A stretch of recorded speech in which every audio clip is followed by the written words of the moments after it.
Hello, my name is Andy Moore and I'm Distinctions Manager, and I'm really pleased I'm joined today by Hazel Frost. Welcome, Hazel. Hi, Andy. Hi. Hello. So this is part two. This is where we're going to look at visual awareness. So I'd like to share the screen, if I may, Hazel, and we can talk about B, which is artistic and visual awareness. And as you can see, there's 5 bullet points here. So as we did in the last video where we talked about technical and camera work, if we could talk about the artistic and visual awareness. So here you must show a good understanding of, and the 5 following points: how to use light in photography, whether it's natural or artificial. Yes, Andy, this follows on from the technical part of the criteria that we've spoken about previously. And this is you as a photographer demonstrating through your image what you're wanting to tell us.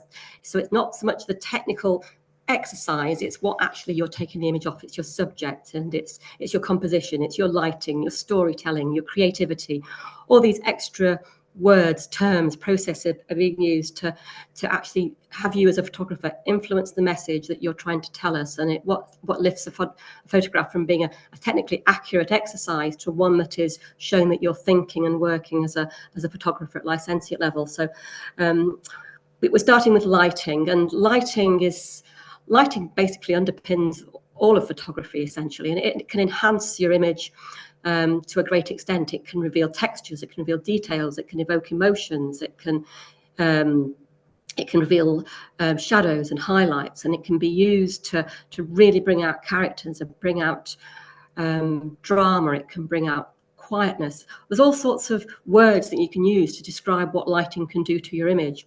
And so it's important to choose your correct lighting at the time. And lighting varies. It varies from your source of light. The sun, the natural light, is different from an artificial light. It's different when it bounces off a wall in a room from a window to one perhaps that's the direct from the sun, to a cloudy day, to a misty day. All these different forms of light will influence how your image is going to be shown when you take your picture. The intensity of light, the color of light, there's so many facets of light that are important, but you need to understand your light and how that's going to influence your image. So if you're wanting to show us drama, for example, in a landscape, then think what time of day you're going to take it. Think when you're going to get directional light rather than overhead light. Think whether you want there to be shadows or highlights, too much tonal contrast. The information you can get from your lighting at the start can influence your image in so many ways. And then there's the artificial lighting, which again has to be done accurately, because we know that if you're using artificial lighting, be it model photography, studio photography, still life photography, you have that control. You have more control than you have in the natural world. And so we'd want that lighting to be accurate to, again, what you're wanting to show us. Have you lit a face correctly? Have you lit a still life correctly, for example? So there's a lot of thought that goes into a single word. Yeah, absolutely. And it's key to photography, isn't it? Light is almost everything. Absolutely. Light is everything. Yes. Yeah, absolutely. And then the next one, composition and design. Yes, this is how you want your image to look, where you want your subjects placed in relation to each other, where you want them placed in relation to the frame, where you crop your image to make sure you get enough information, but maybe not too much information if that's what you're wanting to tell us. It's looking where subjects are perhaps in relation to each other, and how you design that set and how you control your focus to affect how those elements are in relation to each other. The composition reflects how subjects interact with each other. For example, your viewpoint can change, and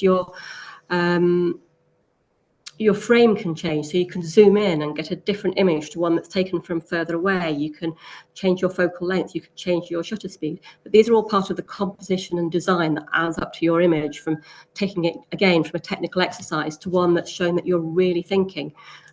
Look for what's in your corners, make an abstract image abstract, look at design, look at shape, look at form.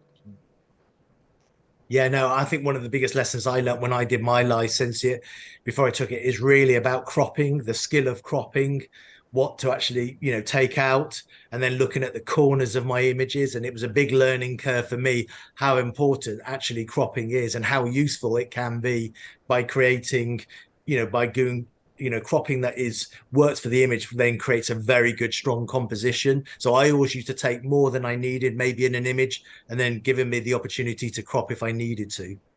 Absolutely, and I think cropping needs to be deliberate. It's important that if, for example, you've got a busy scene which you're then going to have to crop through perhaps people, or you've got a scene that involves a person standing quite near the foreground, what we don't want to see is just the bit of the feet missing or somebody cropped on the edge. You have to look round your edges and look at your subject and make sure that you've not cropped bits out in error. So a crop should be deliberate and purposeful. So some very strong images can be a very deliberate crop through the center of the head, just show half a head, but that's a deliberate crop, and we know that you've done it for purpose and you've used it creatively. We do see a lot of images that are perhaps not cropped as well as they could be, and there's a bit of a tail missing, a bit of a foot missing, a bit of a head missing, and that would be picked up at assessment. Yeah, it's really taking care, isn't it? Really looking at all the details, not just maybe the center point where it's the main focus of the image, but like you said, it's really looking around the borders, the corners of your images, what information is there, which could lead to a distraction, as you say, a cut off foot or something, or a post cut in half or something like that can be very distracting for the viewer. Yes, it's looking at your subjects, look at your subjects related to each other, and also look at your negative space and how that negative space is used. And that, again, can be used very creatively. And if your image is abstract in any way, or if it's got leading lines, look where they interact with the corners. If it's graphic, make it graphic. If it's symmetrical, make it symmetrical. And these are all things that are involved with composition and the beginning of making your image and showing that you're a thinking photographer. Yeah, fantastic. Thanks, Hazel. Viewpoints and awareness of distracting backgrounds. Yes, and you've got full control over your viewpoint, and your choice of viewpoint can alter the impression that your image will then give.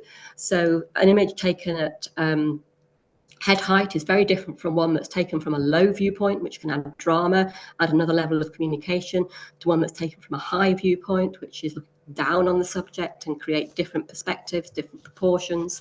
Converging verticals can be used effectively if done deliberately. They can be used ineffectively if done inaccurately, but those are all affected by your choice of viewpoint. And sometimes it's just a matter of moving your viewpoint very slightly. If you've got a group of people and there's a distraction, move your viewpoint, see what happens if you move to the left slightly, move to the right. Does it open up any more of the image that shows more of your storytelling?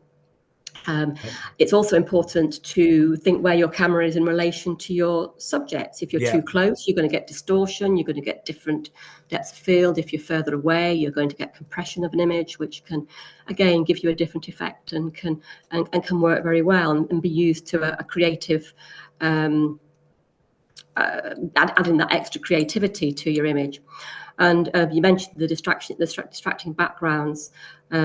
Yes, look what's behind your subject. If there's a pole coming out the head, or a very bright highlight, or distracting groups of people, distracting colors, then try and change your viewpoint and avoid those distractions.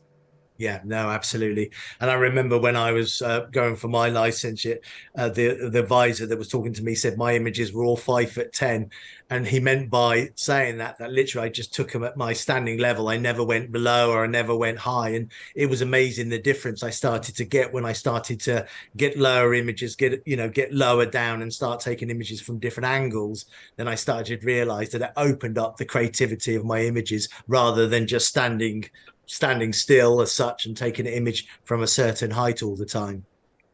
Yes, and changing your lens use or changing your position in relation to your subject can really add to your image and add a different form of creativity. And it's something that photographers can perhaps explore before getting to the assessment stage, to work out how they interact, how these elements interact with each other, and create a composition that's pleasing.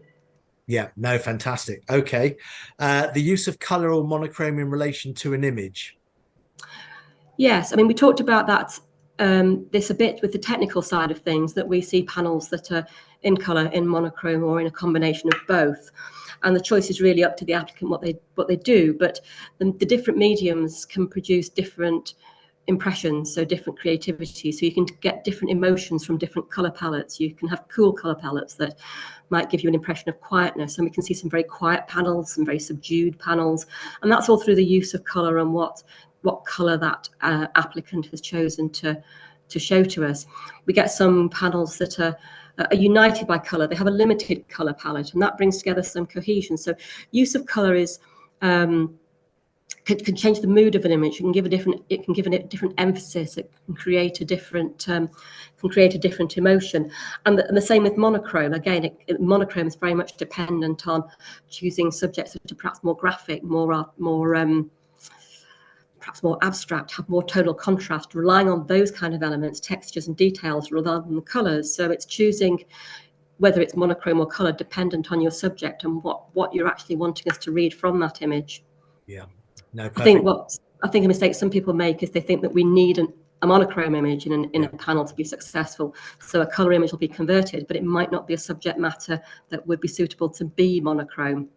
Yeah, and that's again, it's making that creative decision whether you want to go all monochrome, a mixture of both, or even if you have monochrome image, where does that position in the actual portfolio itself? It's all those creative decisions that you need to make, isn't it? Yes, and that's how all the criteria are assessed, but interrelate. If you've got one monochrome image, so that we don't know it's a mistake, you'd really have to put it in the middle. Yeah. If you put it in the middle, obviously your subject would have to be appropriate for the middle of a panel. So there is a lot to choosing your color and your medium, as well as just taking the image. Making the whole body of work, the visual narrative of the whole body of work requires all these choices.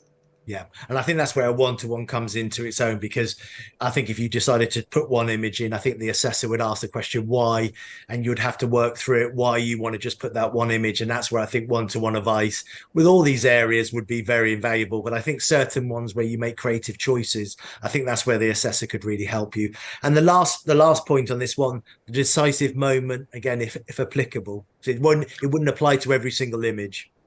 No, it doesn't apply to every single image. And this was a phrase coined by Henry Cartier-Brescia about capturing that moment. It's understanding your subject. It's understanding the story you want to tell.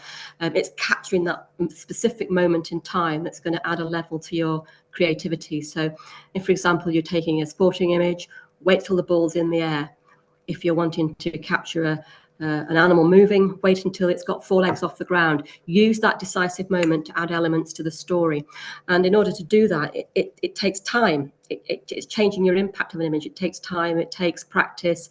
It takes an understanding of what you're expecting to see in that situation.